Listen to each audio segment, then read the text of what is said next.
In November of 2018, a team from the Australian Cervical Cancer Foundation undertook a mission to the remote town of Cartaman, North Samar in the Philippines.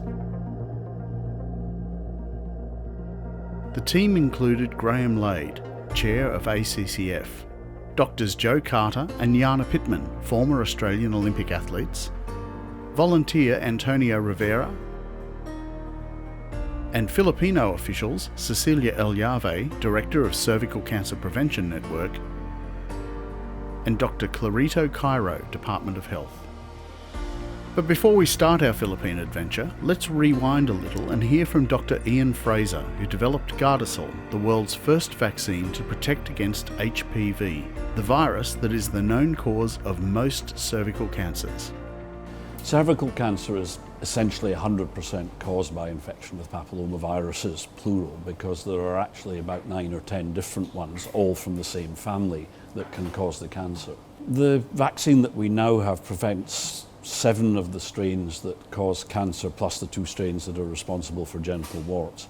But the really good news is that the vaccine that we now have prevents at least 95% of cervical cancer, and it might actually turn out that it prevents 100% because there is some cross-reactivity, some cross-protection, if you like, from the vaccine we now have against the types that aren't in the vaccine. Getting the vaccine into the developing world is harder, of course, because not only because the vaccine is expensive, the companies make it available more cheaply in the developing world, so it's reasonably affordable for many countries, but also because it's a new program for vaccination. Up till now, most of the countries in the world only have vaccination programs for young kids up to the age of 4 or 5. And this is a vaccine that is preferentially given to people who are 12-year to 14-year-old. Through ACCF, Australia takes the lead in fighting cervical cancer in developing countries that need assistance. Sometimes personal experience highlights the need to help. So a number of years ago when I was trying to conceive my middle daughter, I returned a positive Pap test, it was called then. It was very, very scary, and I remember going home and not really understanding what that meant. Thankfully I've been cleared of that now. I had SIN3, which is the stage before it becomes quite dangerous. So I decided at that moment it was time for me to try and spread the word to other women, because if my knowledge was low, then it's probably going to be something that's similar elsewhere. One of the other reasons I love being involved in the ACCF is the fact that they're not just working here in Australia, but they're actively looking at places overseas like Nepal, Bhutan and the Philippines. So it has been our objective always to see if we can get the governments of these countries to actually take over programs and make them sustainable. We know that with our limited resources we can't pay for an entire country like Nepal with 30 million people, Philippines with over 100 million people. But what our programs do is get the local authorities and the local people in the community aware of what services are available and start demanding them. So it's really important that we make sure that women aren't dying in their 30s and 40s from cervical cancer, which should be entirely preventable. I think the support of the ACCF, not only the financial thing, but it's the feeling that you have a friend or a buddy, especially so that the Australian team has a very good model.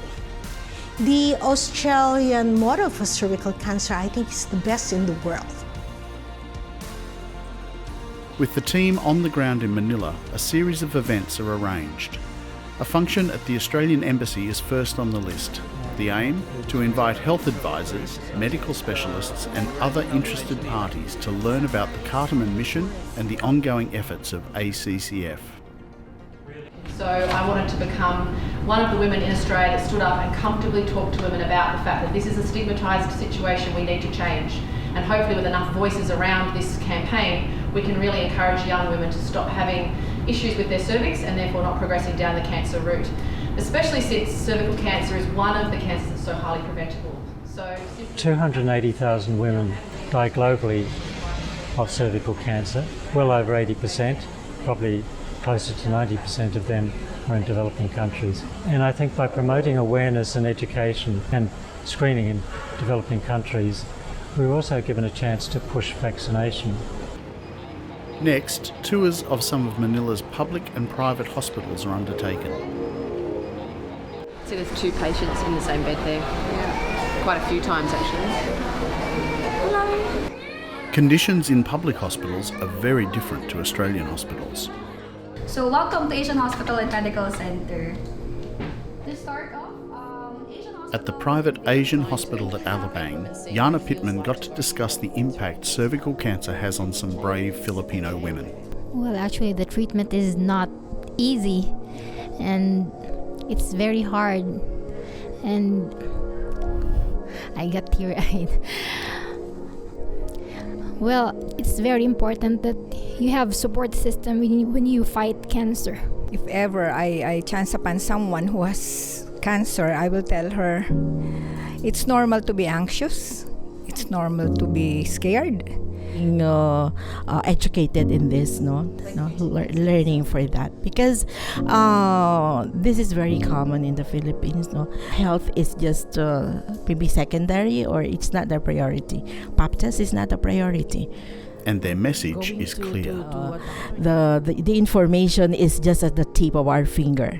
We have to educate ourselves. Always have yourself checked up, even without disease, or even you're not feeling, even if you're okay, you're feeling well. I think yearly checkup is the best solution or best way to keep yourself healthy. High-level meetings also take place with Graham Lade and Cecilia Elyave, reinforcing the need for government policy to tackle the issue of cervical cancer and the measures that can be put in place.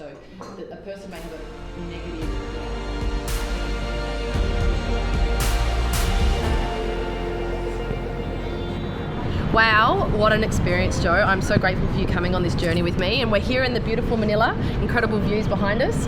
What's been your highlight so far? I think for me, going to the hospitals, being able to see just the sheer difference between Australia and what we have at home compared to what people here are faced with. I think that's been a real eye-opener for me. And we've met lots of patients while we've been here. So some people have actually been through cervical cancer and come out the other end, explored their journeys and really tried to understand the impact of what this cancer can have on women. And we've also obviously talked to a lot of women about preventing this illness and obviously having regular screening, and I guess actually discussing with women why they wouldn't have the screening, and maybe a little bit about why they're lacking a bit of the knowledge around the HPV and how that actually affects us as women. So the next chapter, we're going to Kataman tomorrow, and we're very excited because we're going to take the experience we've had here into an even more lower disadvantaged community, into a group of women that may have never been screened. I'd say most of them, would you agree, would have never even had access to screening, may not even be aware how cervical cancer comes about. And the ACCF has been actively working there for a couple of years now, so it's going to be great to see what the program is actually doing over there.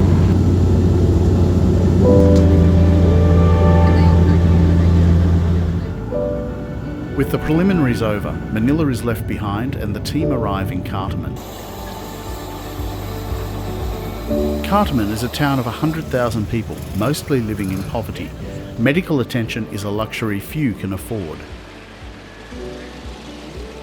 The scenes are eye-opening for Jana and Joe, but the team gets a warm greeting from the local medical workers.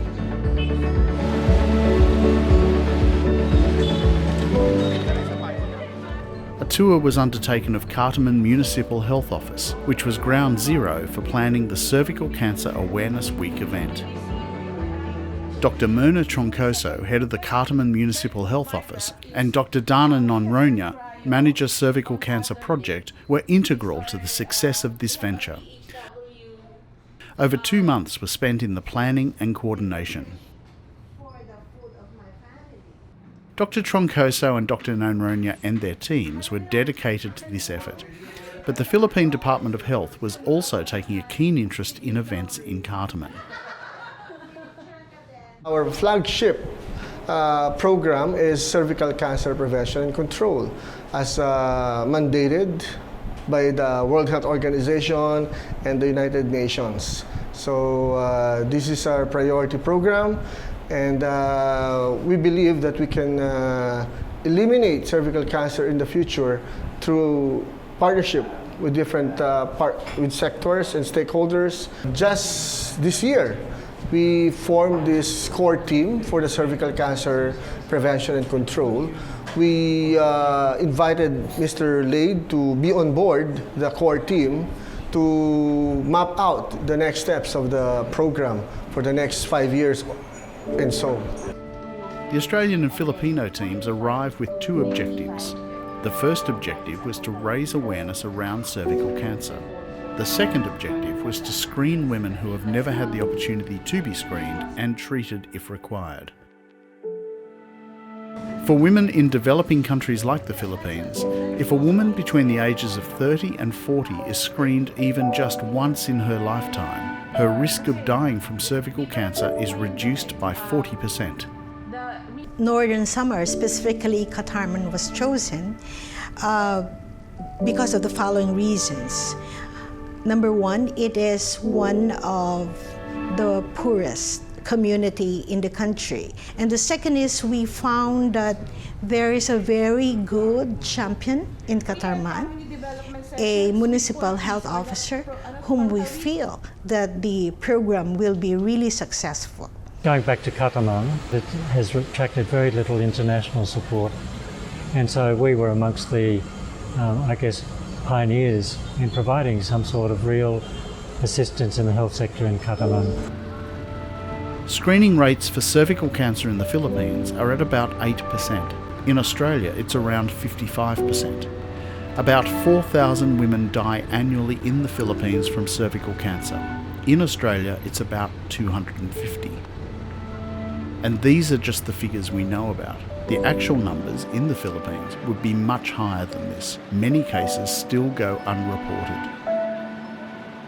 The dedicated teams in Katarman are endeavouring to develop a workable model that can be used in other isolated and rural areas to ensure the women who need the screening and treatment can get access to it.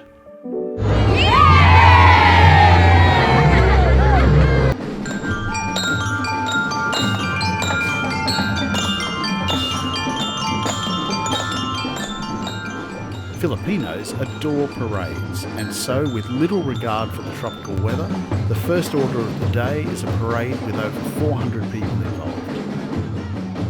Whilst parades in themselves are not uncommon in Filipino culture, what is unique in a region like Katarman is using this means as a way to communicate a life-saving health message to the community. The hope is that many interested onlookers will be drawn to the event. Well, that's been an amazing morning. I've done a lot of Olympic parades in my life, but today's one was very, very special. Probably because we're here to raise awareness around cervical cancer and really change the women in this community so that they don't lose as many lives. Our municipal vice leader, Honorable Melissa Rowena. A number of formal speeches and a meal preceded the screening procedures, with many speakers praising the efforts and drawing on this event as a way to have hope for the future. Highlighting the remoteness of Katarman, an example vaccination of 2 young local girls took place. Meanwhile, crowds of local women were gathered to be screened and treated if necessary. Some had travelled all day. Marilyn travelled from Mabini more than 2 to 3 hours to reach Katarman. Headed by Dr. Cecilia, local medical staff began the all-important screening process.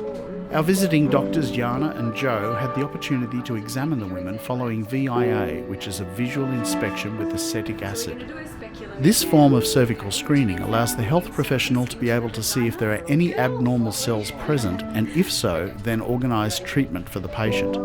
Cervical cancer is highly treatable if it's detected early, so early detection is key in trying to end deaths from cervical cancer. We're going to very gently insert it inside you, and then we're going to slowly open it up and visualise the cervix in the end, and then we're going to place the acetic acid on there and hold it for about a minute. This is a single visit approach, which in a rural environment such as Katarman is the most effective way of screening women as the first line of prevention for cervical cancer. Whilst the screenings were underway, we spoke with some local cervical cancer survivors who had harrowing stories and some valuable advice. Told me that I have a stage 3 cancer. So the school scheduled me for operation on December 14. My doctor told me that she operate on me. I said yes. 28 days of radiation and 6 sessions of chemotherapy. I'm vomiting and sometimes I'm I feel irritable sometimes. To young girls, I advise you to have a vaccination for cervical cancer. If you have a cervical cancer, fight. About 110 women were screened on this day. For these women, it was the first time they've ever had the opportunity to have a cervical screening, something most Australian women have available to them readily. From this event, ACCF hoped to develop a workable model that can be used in other isolated and rural areas to ensure the women who need screening and treatment get access to it. And what of the Philippines and their efforts to prevent cervical cancer? The Department of Health, and in particular Dr. Cairo, have a good idea of what needs to be done in regard to cervical cancer prevention. They've benefited from the sin taxes, and cervical cancer has been one of the largest beneficiaries from sin tax. But in poor and remote regions, it will be hard to achieve universal coverage of screening and vaccination, so therefore funding is still desperately needed. Because this will be the benchmark, the model for scale up. Our approach should be community-based or municipality-based. Bottom up, actually. 2 thumbs up. Good job, ACCF and SECAP. So this is the start of our partnership. Hopefully, a long-lasting partnership, because I cannot do it alone, because there are different cancers. So this is only one priority, but this is the #1 priority. On Kataman, it was a huge success. I think they exceeded expectations, and we had a very effective presentation session, I believe. We had somewhere around about 100, I don't know the exact figure, women coming for screening. We had 3 actually test positive on the day. I think we had 1 or 2 people coming back who had been diagnosed before, and it was to test whether they were clear. And the good news for both of them was they were. So I would like to end our conversation by having a whistle bomb clap for the Cervical Cancer Prevention Program. And thank you to the Australian Cervical Cancer Foundation team for being our buddy. And we would like to give you this whistle bomb clap, okay? Shh, shh, boom!